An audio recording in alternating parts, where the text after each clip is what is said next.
Okay. Hi everyone, I'm Hans. I have met some of you. And for today I have decided that it would be a good idea to go through some of the online questions that most of you had, and then go through some stuff related to optimization and convexity that are very useful in machine learning. So two of the questions that many people had issues with were those about Gaussian naive Bayes and Gaussian Bayes and the number of parameters. And Jeff talked about Gaussian Bayes before the class yesterday. And I wanted to ask you if you want me to talk about how you compute the parameters of Gaussian naive Bayes. So if you could just tell me how many people would like me to go through this question. Yes, no one? Okay. What about the question where we were asking you whether the posterior becomes equal to the likelihood when the data goes to infinity? We answered that on Piazza. I don't know if you have seen the answer. So it doesn't actually always become equal to the likelihood.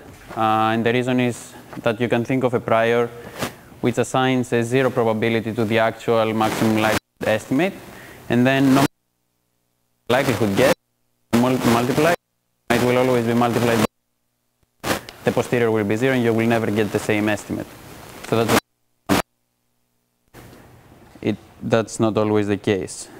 Now one more question was the one about when you have negatively correlated features, the conditional probability of naive Bayes going to 1. So that's actually not true. So we're not going to count that question because it was not written correctly. What is true is that when you have naive Bayes, when you have correlated features in any way, they tend to make the conditional probability of the class more extreme. So it's like double counting features. So if you have one feature supporting like class 1 and you keep adding copies of that, which means perfectly correlated, you will get more extreme probabilities for that class. They will tend to go to 1. But it's not the case that if they're negatively correlated, it goes to 1, and if they're positively correlated, the probabilities go to 0. It doesn't matter which way it goes. So we're not going to. One more question was, and the last one actually that many people had issues with, was whether when you have some events that are marginally independent, that implies that they're also conditionally independent, given some other event. So this implication does not hold. And one very simple example to understand that is the following. When you have, let's say you have two random variables, each one representing the toss of a coin, whether it comes heads or tails. And they're completely independent. You can think of tossing two coins. And you have a third variable representing, which is a deterministic relation of the outcome of those coins. So if both come the same, have the same outcome, if both are heads or both are tails, that variable is 1. And if they're different, that variable is 0. So if you look at the marginal probabilities of the two coins, they are completely independent. You toss each coin, it doesn't affect the result of the other. Now if you look at the conditional probability, given that that variable is 1, you know that if one coin is heads, for example, the other must be heads, because that variable corresponds to them being equal. So when you have marginal independence, it does not imply that you also have conditional independence. Okay. So these were the questions most people had issues with, and if you want to ask me something else related to the online questions, you can do it now. Okay, so I'm going to talk about optimization first. So when we talked about logistic regression in class, binary logistic regression example, which is simple, we said that we're solving the following problem. You were writing that the optimal weight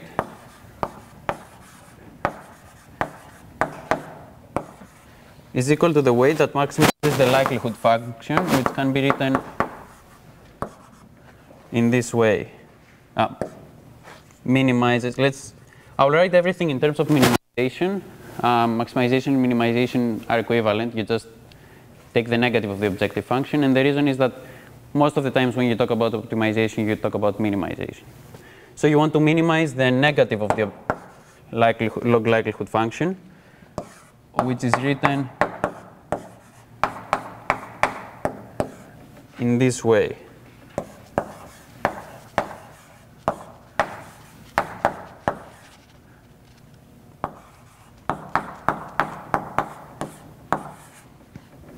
Okay, so if you try to minimize, write down the derivatives and try to solve this equation for the weight W, you will see that there is no closed form solution. So you cannot find the value for W in this way. So what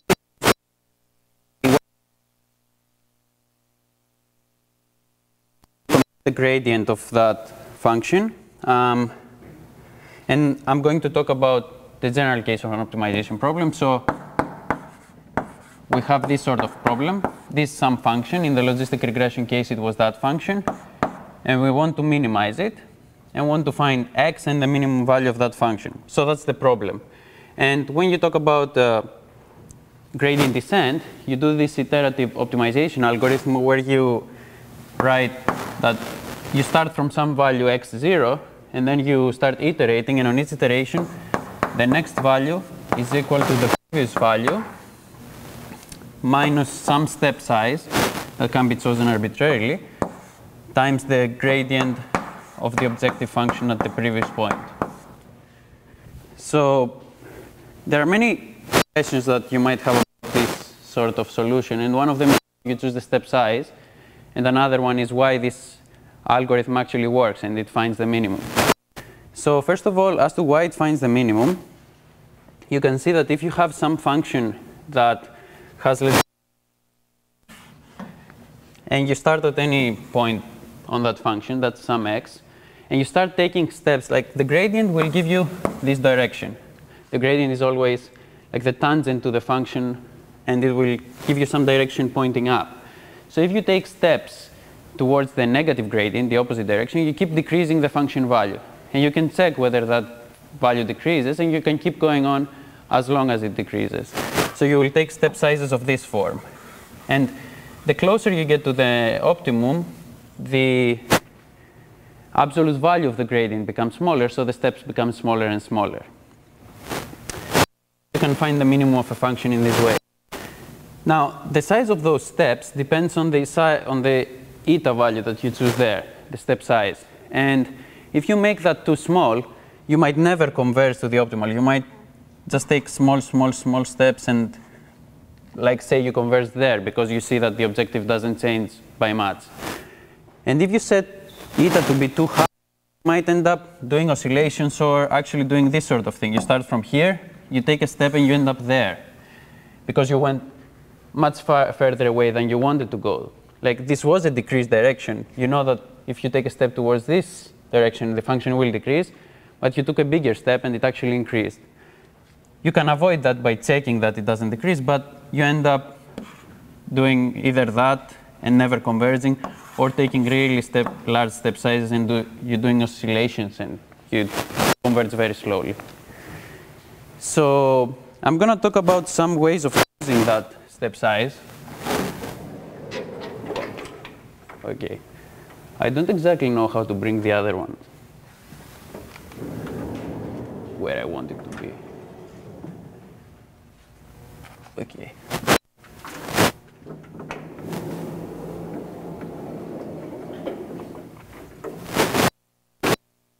Well, it's kind of visible. So. Okay, so one thing you can do is that when you see this equation, you know you're taking the size of this form. So function, you know that the next point that you will be this one. And this will be the next value of the function. And what you can do is actually solve an optimization problem for that and set the step size, like let's call that eta star, equals the minimum of this. Now in this case, on the quadratic I draw up there, if you try to solve this problem, you will see that you get the minimum directly. But solving this problem is equivalent to solving the original problem. So sometimes you cannot do it. Sometimes you can, and sometimes you cannot. Most of the times you can't solve it exactly. So either you can do another optimization problems, which in some complicated cases you might want to do, but it's generally expensive. And if you have a simple function like that, it would be too expensive. So what you can do is start with a large step size and keep decreasing it until you get your function to decrease by some amount, at least some amount that you want. So you start with a large value, and you keep testing the function value. And you keep decreasing that, the value of the step size, until the function decreases by some amount. So you can write it formally in this way. You can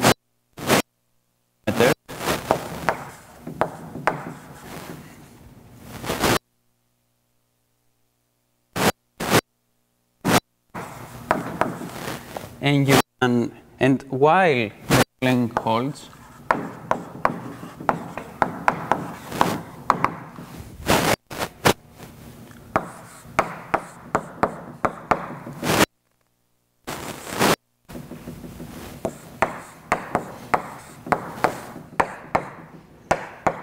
this is the new function value that you would get if you had used that step size.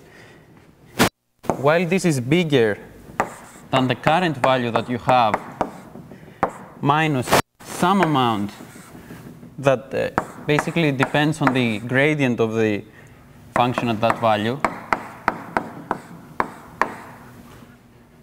So you can write that. So while this holds, you can keep decreasing the step size. So you can say I set eta to beta eta, and this decreasing it because beta is between 0 and 1. Now what if you function, if you had this function, the gradient is basically the tangent and has some magnitude that depends on how steep the function is. The steeper the function is, and you say that you want your new function value, the value of the new iterate, to be smaller than the current function value. That is a fraction of that magnitude of the gradient. So when you're up steep, you want it to decrease more. You are down here, and you try to decrease the step size until you get that decrease. So let's say you start with the step size bringing you here. You see that it doesn't decrease. Then you decrease it a little bit, and it brings you here. You see that it doesn't decrease enough. And if you decrease it more, you will see that at some point it will decrease enough. So you might go there and end up doing this sort of thing. And that algorithm is called backtracking line search. So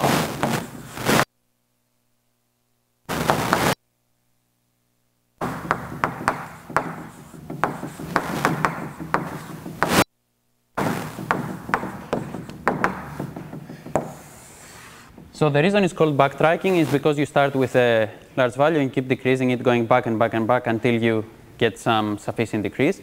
And the reason we call it line search is that you are searching for a value along a line. So you have determined the direction of the line, and you try to size along that direction that will give you sufficient decrease. So if your inner part is not satisfied and you keep the same step size, right? You decrease it. You keep decreasing it until it is satisfied.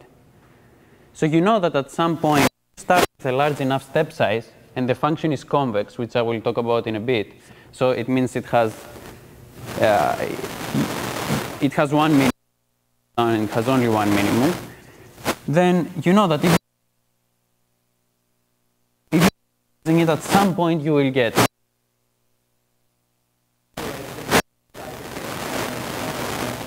Yeah, it will get smaller and smaller. But you start a new line search on every iteration of the algorithm. So let's say you start here with eta equals, I don't know, 10, and you keep decreasing it until this is satisfied. Take that step and so on each iteration of the optimization algorithm, you do this whole search.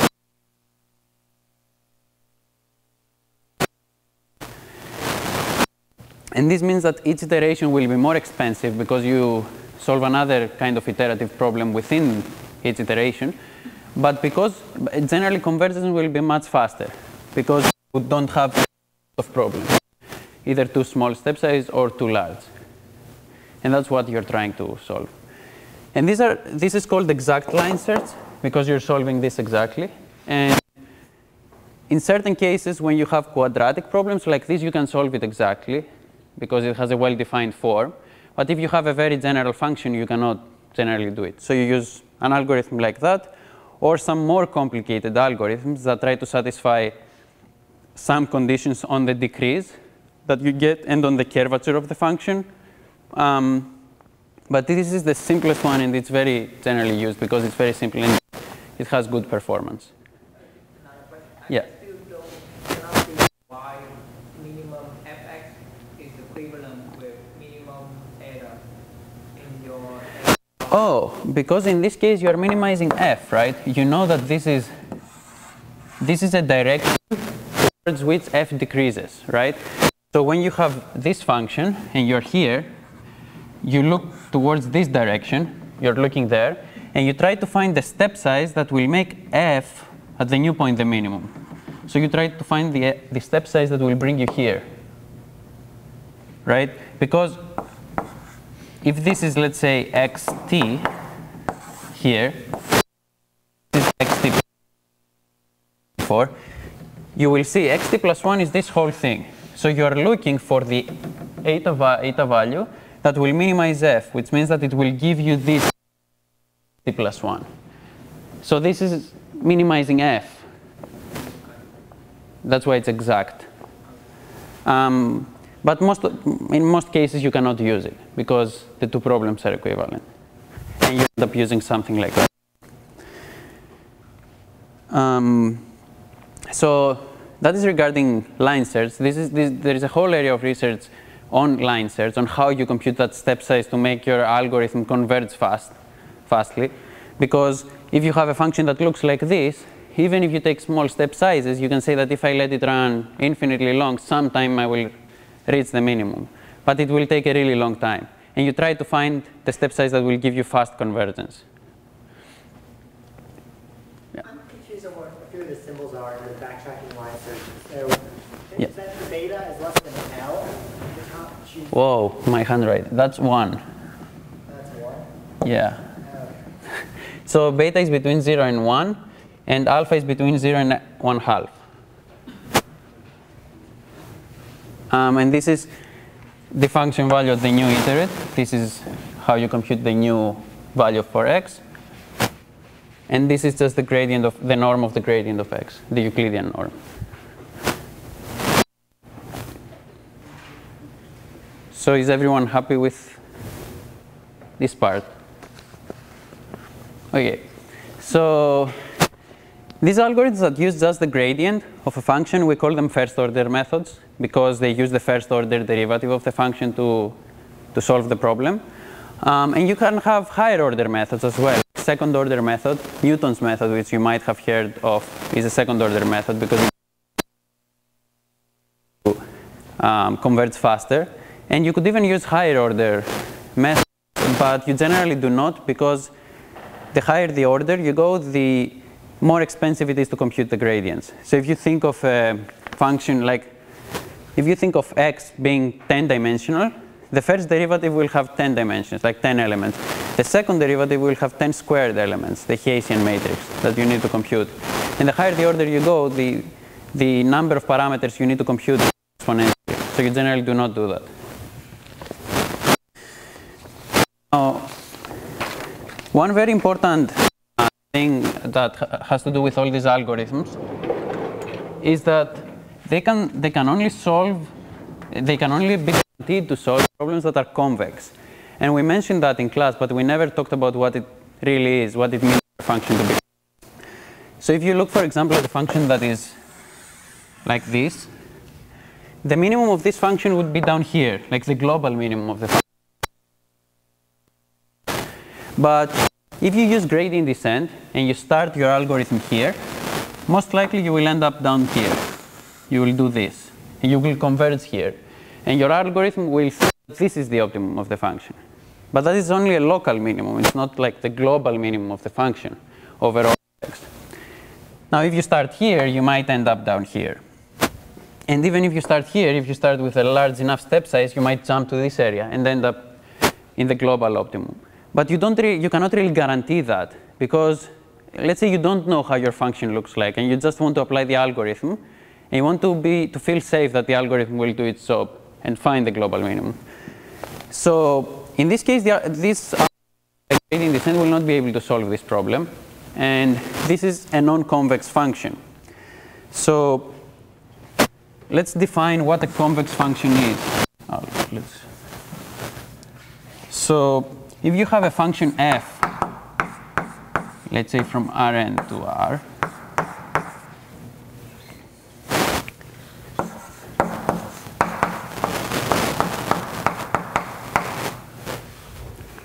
this function is convex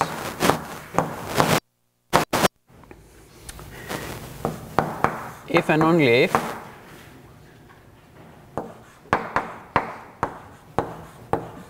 for all values of x and y in its domain, because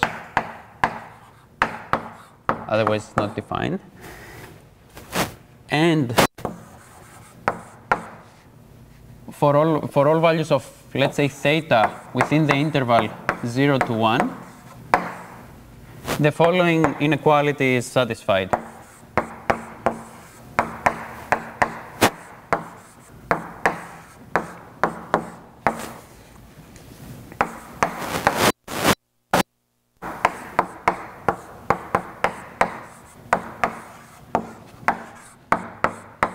So what this means basically, you can think of it, this is like looking at a line that connects 2 points on the function. Because as theta varies, if you fix x and y, let's say you fix x here and y here. The right line of the inequality is basically a line that connects these 2 points, 0 to 1. So you go from here, there. And you say that for all values of x and y, this line must lie above the function. Side is the actual function value along this line. So here you see that if you draw, for example, this line, this part of the function lies above it. So it's not convex. And this generally means that looks like or has, it might have like a straight part and then go down. This is actually not convex because if you draw a line, you see that it's non-convex. It might have some sort of variation, but every line you draw between any 2 points on the line on the function must lie above the function. In that case, gradient descent will always work because you don't have local minima. You can see that if you try to find points like this in a function where every line connects them, you will not be able to, because if you draw a line, let's say from a point on the left of this point towards the other side of the function, at some point you would cross some sort of bump. If you don't have the bump, you know that you can go lower or you're at the minimum. So that is how we define convexity, and there are certain characterizations of convexity that you use to find out whether your function, a function is convex. Because if the function is convex, or some other. So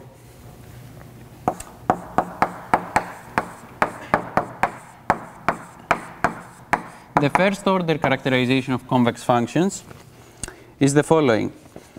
Suppose that the function is differentiable, and you say that the function f is convex if and only if the following relation holds. If you have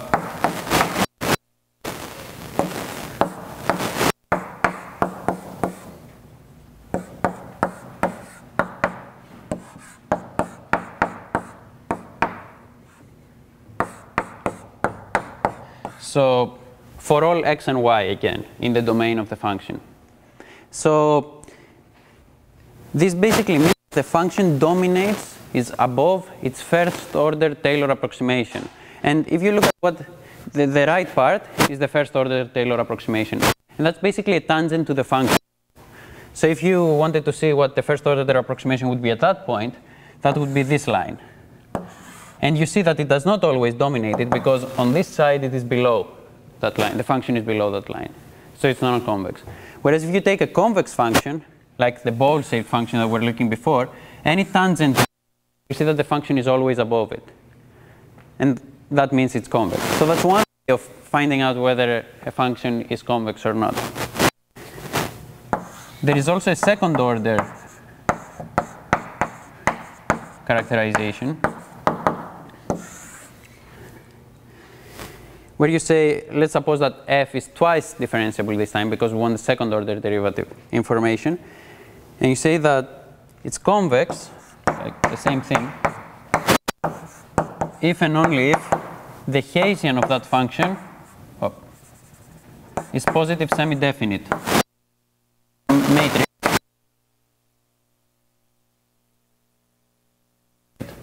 Do you know generally what a positive semi-definite matrix is? No, okay.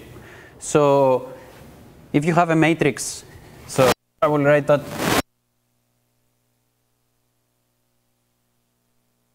if a function A is positive semi-definite, then you have that for all x different than 0. No, positive semi-definite is actually fine. Yeah, for all x different than 0, x transpose AX is bigger or equal than 0.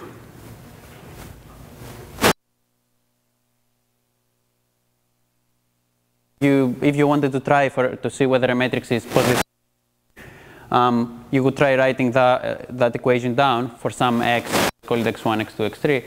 You'd like to show that values that this x can take, this is positive. So if these x's only appear as squares, for example, you have a sum of those, then it would mean that it is positive semi-definite.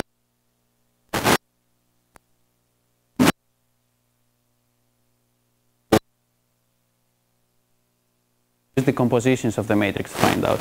You try to factorize the matrix in certain ways. So this is actually outside the scope of this recitation, so I'm not going to go into any details. It's just a property that you need the Hessian to satisfy in order for the function to be convex. That basically, if you want to visualize that, what it means is that if you look at like the curvature of the function, generally, it has to be that way and not that way. So in this part, you see that it is that way. You only want it to be this way.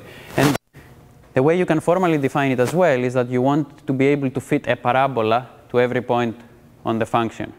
So here you can see that you can fit a parabola like that. Here you cannot. It's like only touching at this point, and it has an opposite curvature than the parabola.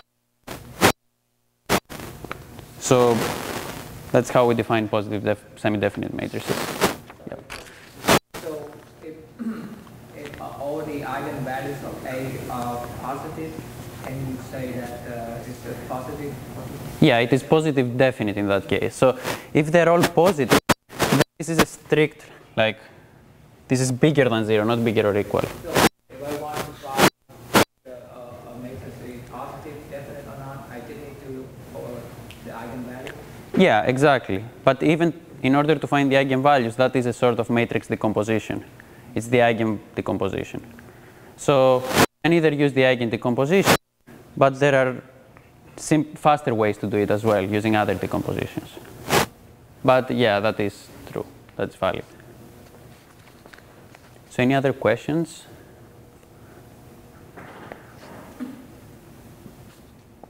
Okay. So now if you have a complex function again, it might be hard to try to check all these conditions. So you try to find ways to break it down in small parts, so and like show that it is convex by showing that other parts is convex. So you need to know what kind of breaking downs you can do that preserve convexity. And right here.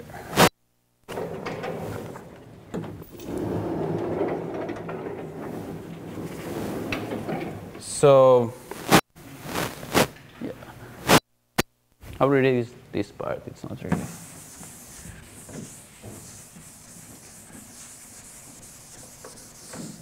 So there are some operations that preserve convexity, and it's actually easy to show that they preserve convexity using the properties of the definition of convex functions and those like definitions that we showed there. So one such operation is scaling of function. Like negative constant. So if you take a function f and you know that it is convex, then you know that AF is also convex for all a bigger or equal than 0. And that is actually easy to see because the scaling wants to like squeezing down the function. Okay, that's clear, right? Okay, so another operation that preserves convexity is adding convex functions. So f and g are two convex functions, and you take their sum, and this is also convex. And one way to show that is using the definition of convex functions, the first one that we showed there, because you take, let's call that h, this function, and you can say, you can pick a theta and take any 2 points and say h of theta plus 1 minus theta y. This can be written as f of theta plus 1 minus theta y plus g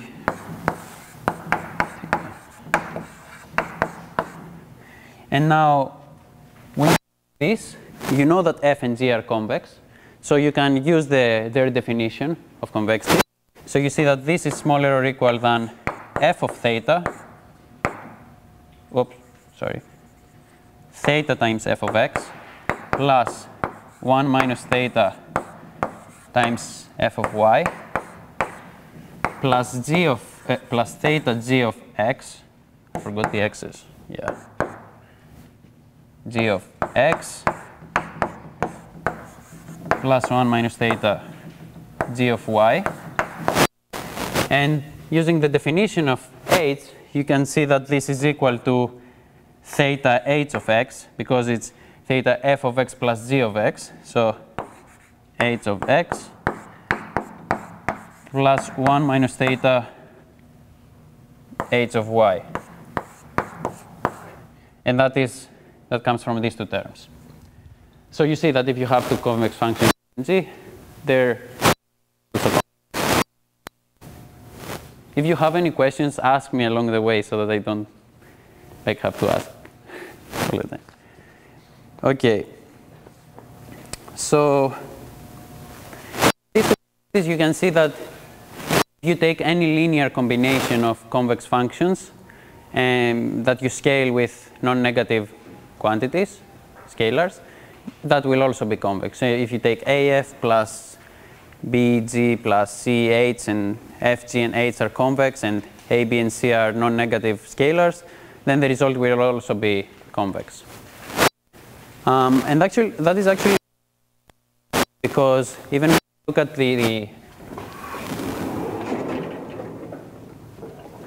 logistic regression objective, you see that you add things together. So instead of taking derivatives back to the, you can disregard the sum and you can treat these two terms separately. So if you manage to solve minus yj w transpose xj is convex for all j and log of that thing is convex for all j, then you have shown that the whole function is convex. So you can break it down in much smaller parts. So if you function, you can see that minus yj w transpose xj, that's actually a linear function, so it's a line, and that is convex because you know that any line any 2 points on that function, if you join them with a line, that will lie on the line. So it's like it's never below it. So that is convex. It's actually called affine, which means it's both convex and concave, which is the opposite of convex. But you can treat it as convex. So it's strictly convex. Convex, where all the inequalities I showed for the definitions are basically inequalities. So the line has to lie above and not touch the function. So in the line, you know, if you have a linear function, you know that it will be on the line. They will touch. So that is not strictly convex, that is convex because it's not the strict inequality. gradient descent can work in the case of this. So you see that this part is convex. And actually for this part, I'm not going to go through the derivation because it's not that straight. But what you can do to show that this is convex is now you take the Hessian of that with respect to W and this positive semi-definite. And that is shown, I have added the reference on a specific page on a book that is online, where it's like a paragraph with that derivation. You actually have a minus here, so this is just the log, not minus, it's positive. So you can show that this is also convex, so the logistic regression objective is convex, and that's why you can solve it with gradient descent. So basically, convexity is very important in all of machine learning and optimization. The reason is that whenever you define probabilistic models, as you will see later in the course as well, you have sort of objective that you want to optimize. For maximum likelihood, you maximize likelihood. And likelihood can be complicated, so you might need to solve an optimization problem. In the map estimate, you maximize the posterior. So again, you have an optimization problem. And that appears very often. So do you have any questions you might want to ask? So we have another 15 minutes, and I'm done with the main things I wanted to talk about. Huh? Our convolution. So I know that log is the convex function. Yeah. The argument can be a concave. So log is actually on its own is concave if you look at log, right? Log looks like this. If you draw the log, it looks like that, right? So that is concave because you. So because of the argument inside that log, then it becomes. Exactly. So that's why it doesn't look straightforward when you look at it, but it is actually convex. And that's why it's also hard to figure out intuitionally why some functions might be convex or not. And you need to write down the derivation to be sure about that.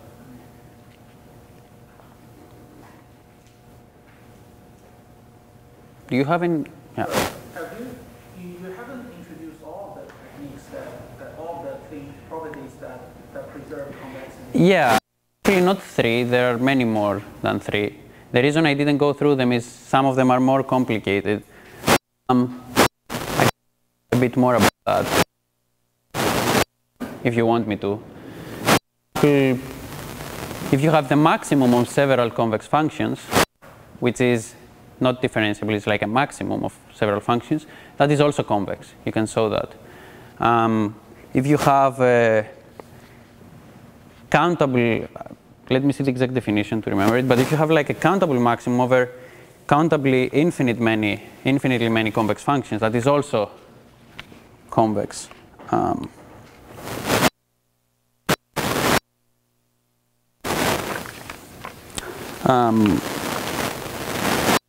If you minimize a function, I didn't want to talk about them because they're more involved, so why they hold, but if you want to minimize a function, like let's say you have a function with respect to two variables and you minimize that function with respect to one of them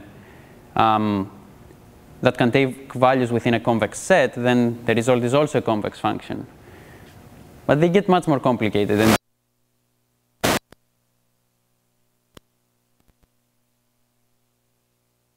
have to use when you deal with For that specific logistic regression problem, I don't get it. How to use just yeah, the log for this. Yeah, for this part, you need to take the Hessian of that. Yeah, which was the second order characterization of a convex function. The Hessian is positive semi-definite. Exactly. There are also properties related to compositions of functions, but they're actually like different cases. So I can briefly mention them. Let's say you have f equals h composed with g, okay? Like h of g of x.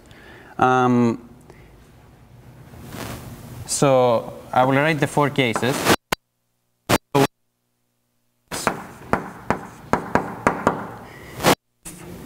H is convex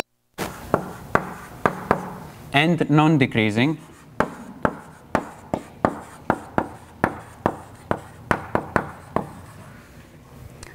and G is also convex. Okay.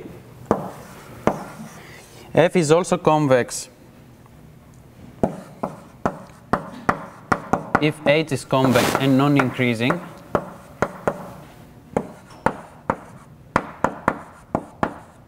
So this basically means monotonic. And G is concave,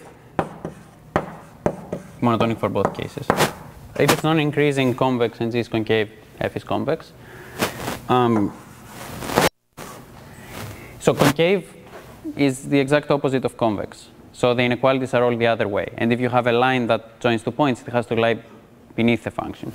So a concave function looks like that instead of like that. So F is concave if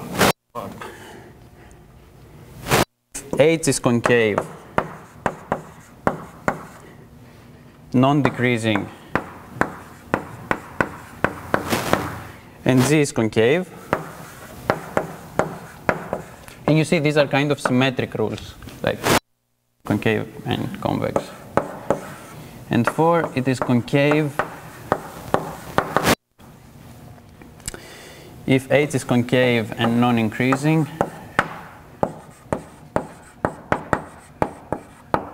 and G is convex.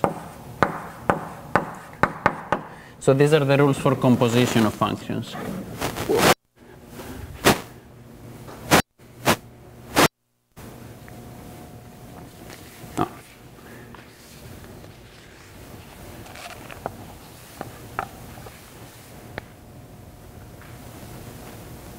So do you have any other questions related to this material or something else you might? I should have proved one of them.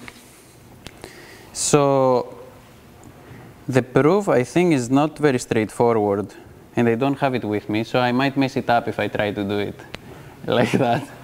So I wouldn't like to do it now. But you can find a lot of material on convexity and optimization on the Boyd book that we have referenced on Piazza. Boyd and Vandenberge, it's called Convex Optimization, and it's available for free online. You can find all the definitions and all the proofs. On the top chalkboard, where you have and you have the inequality, like under backtracking line search. Yeah. So what if the right side of that inequality is less than the minimum of the function? I mean, if you make eta smaller and smaller, sometimes you will get closer to it. I mean, you can, if eta goes to 0, you see that, I mean, you will have reached the optimum in some sense. But you will, while you do the iterations of the optimization algorithm, you check for convergence along the way. And there are many ways you can check for convergence. You can either compare the previous step value of the function with the current step value of the functions, and if the difference is very small, you stop. You can also check the gradient, and if the gradient has a very small norm, then it means you are near to the optimum, because at the optimum the gradient is 0. Yeah, you can check for convergence in many ways. Okay, since we have another like 5-6 minutes, I can talk about one more thing that you will see very often, especially in large-scale optimization, because in machine learning you have many cases where your data are a lot, like you have millions of data samples, and like going through, if you look at the logistic regression, going through this might be extremely expensive. Like you would have to go through every data point every time, and it might also be that many of those contain the same information, so they are kind of redundant. So there is an algorithm called stochastic gradient descent, which is basically very similar to gradient descent. It's with one difference. When you compute the gradient of the function, which is also a sum over terms, all You randomly sample some of the data samples you have. And you take the gradient for those terms, for those samples. And that will give you kind of a noisy estimate of the gradient of the objective. So when you do that and you take steps, you know that some steps you might want to take are not decreasing because there might be enough noise to make it point the other way. So in these cases, when you take a step, you check whether you decrease or not. And the way you check for convergence is also different. You don't check for convergence over the last step, but you want to check for convergence over the last, let's say, 10 steps. Because you take these noisy steps, it might be that the last step you had a very small decrease in the function, but that doesn't necessarily mean you've reached the minimum. You just took a noisy estimate of the gradient. So if here, for example, well, here there is only two directions, but if you have a very small norm for the gradient from the samples, so it points like very slightly to the right, you might take a very, very small step size. And that, like, you could interpret it as converged because your function will change very little. But that's why you don't check over only one step. You check over the last, let's say, 10 steps. And you can either, when you take this sum, you can either consider batches of terms, let's say sample 100 samples randomly, or you can take one at a time. You can even do that and optimize. Yep. Just one last question about the sampling of the batch subset. I wonder if the sequence of the subset, or just totally random sampling, or maybe the sample subsets, do they have to be totally mutually exclusive? Or? No, I mean, you do it completely randomly, and if you have a large enough data set, you can assume that that's okay, like you can prove things about it. Doing this sort of mutual exclusion would be expensive if you think about it. You would need to check whether you have seen it in the past. You would need to store the samples you have seen. So the way you do it is completely randomly, and you can do it both like sampling with replacement or without, and you get slightly different proofs about it. But like effectively, it has the same result. You get the same result.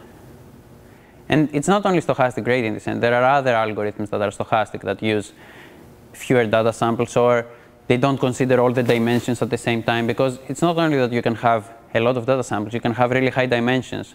Like if you think text data, if you represent an article, you can think of each word, like the bag of words model, each word is an element of the vector.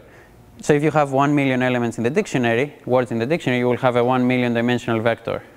So you can either do the randomization on the, like taking random directions, like dimensions of the vector and optimizing with respect to those.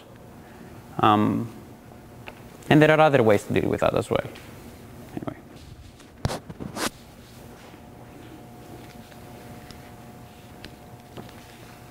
So I guess that's it, because I think it's also end of time. But if you have any questions, please let me know.